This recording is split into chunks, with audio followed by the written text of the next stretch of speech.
My grandmother's will was written in 2004 and it was the least surprising document in the world.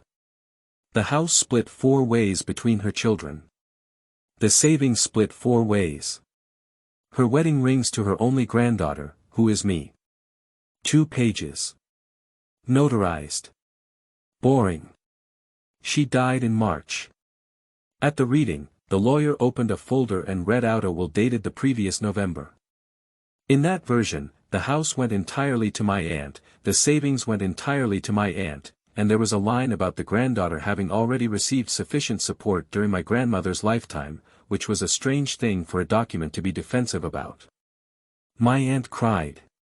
She said she had no idea. She said Grandma must have wanted to thank her for the caregiving, which, to be fair, she did do, and she did do a lot of it, and I want to be honest that she gave up 2 years of her life to it. But my grandmother had a diagnosis.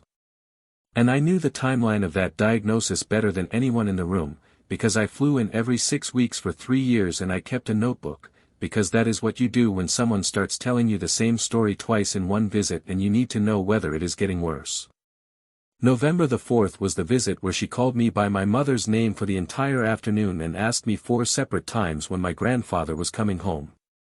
He had died in 2011. The new will was dated November the 15th. I did not accuse anyone of anything at that table. I said, I would like to see the file, and I hired my own lawyer the following week. What the file contained was not a forgery. It was worse, in a way, because it was all technically real. The signature was hers. The notary was real. But the attorney who drafted it had never met my grandmother before that month, had been introduced by my aunt, had held the meeting at my aunt's home with my aunt present, and had taken no capacity assessment of any kind for an 88-year-old woman with a documented diagnosis. My lawyer requested the medical records. She requested the care agency's daily logs, which my aunt did not know existed, and which described that entire week in flat clinical language. Disoriented. Did not recognize daughter. Repeated questioning about deceased spouse. We filed a challenge on undue influence and lack of testamentary capacity. It did not go to trial. It settled 11 months later, and the estate was distributed under the 2004 will, minus a great deal of money that went to lawyers instead of to any of us.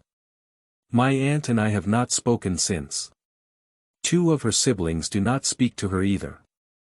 One of them does, and thinks I should have let it go for the sake of the family, and maybe there is a version of me that could have. I have the rings. They are in a drawer.